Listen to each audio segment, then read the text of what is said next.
I've spent the last 25 years documenting indigenous and tribal cultures around the world, and I started noticing that almost every community I visited had what we would call a shaman that acted as a healer or a clairvoyant. And when I finally got to talk with these individuals, I learned that most of them were identified as having a shamanic gift by experiencing what we would call a psychotic break. They were hearing voices, seeing visions, feeling terrified. The positive way they interpreted these symptoms was so different in my culture. So much later in 2012, while I was interviewing people for a film on meditation, I met Adam. I had a very easy childhood. I was just the happy kid. Life was just beautiful. I moved to Florida to pursue professional wakeboarding, and in that period is when I experienced that first depression. It was 4 days after my 20th birthday, I went nuts. It was just this total shattering, and my mind just opened, and I started thinking of all these different things. It was the first time I had ever experienced a real connection to the universe, where I really felt like a part of this, that I was this was me. It was just like incredible. Then I kept going, and then I went way too far, and then it got scary. It was terrifying. It was awful, actually, because he was either angry or totally manic or totally depressed.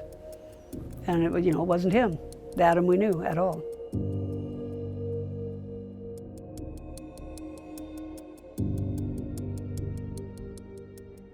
In the United States, we've come to believe in the chemical imbalance theory of mental disorders. So we believe that you have some known deficiency with a neurotransmitter, and the drugs fix that, like insulin for diabetes. It was a valid hypothesis that arose out of understanding of how the drugs acted on the brain, and then it was investigated and found out basically not to be so. We think that there are people who are normal over here, and then there's the pathological ones who have depression or anxiety or addiction or schizophrenia or bipolar disorder. These traits, to one degree or another, are present in almost everybody.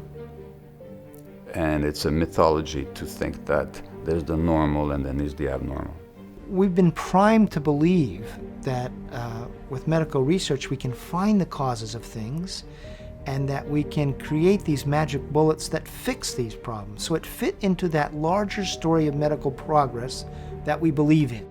We've been embracing this paradigm of care now for almost 30 years, and we've seen the burden go up and up and up. And if you have an effective medical treatment for a disease, at the very least that burden of disease should hopefully stay stable or even go down. And we're seeing exactly the opposite. There was a point where I was taking 15 pills in a day. And just like, I felt like a lab rat. He was on a roller coaster, just one prescriptive cocktail after another from one doctor to another. Adam was medicated for 4 years. The medications were terrible for him. So he just went cold turkey on all his meds and did a Vipassana meditation retreat, which is severe. I mean, it's the boot camp of meditation. I went there, a drug addict, alcoholic that hated everyone, and came back a sober, life-loving vegan. I was gone for 10 days and literally came back a completely different person. We're so locked into our mind and the rational world and the scientific world that when we have a spiritual experience, it can literally blow somebody's mind. Where does somebody who's in this delicate state, they're in a process, they're sent to prison, they're sent to jail, they're sent to a psychiatric ward, or they're chemically incarcerated, or they're homeless. Watching Adam over the period of time I have, which is 2 years. So I first meet him and I understand he was on meds, he got off the meds, he did Vipassana, that settled him out. That sounded like a great story, but that wasn't the end of the story. Just the amount of bad that has happened in my life in the past 2 years has been just crazy.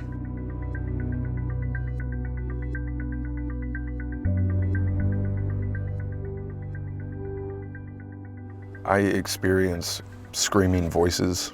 I go into almost a paralysis from fear. People don't believe how insane I am.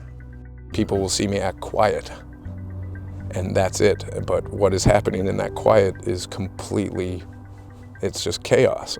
I feel like I'm working and fighting every single day, and I'm viewed as a complete bum. What I would like to see is that everyone who goes through the kind of crisis that I went through is given an opportunity to explore what it might mean.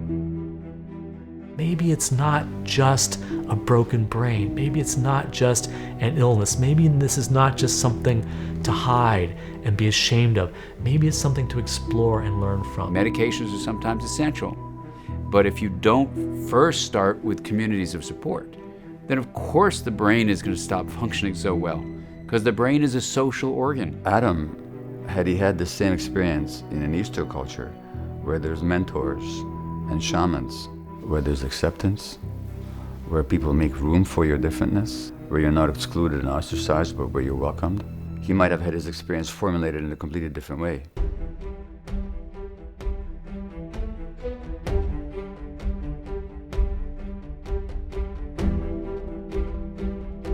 We have lost touch in our medical system from some of the simple needs that people have for connection, the simple needs that people have for community. And because the mental health system isn't providing it, people who've been in the system are starting to provide it for ourselves. There are hundreds and hundreds of groups around the United States, around Europe, around the world. This common ingredient is the expectation that people can get better.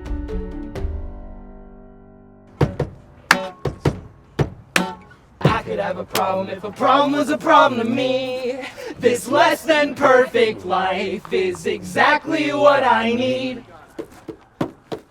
I hope that this film ends up showing people that they are okay. This less than perfect life is exactly what I need.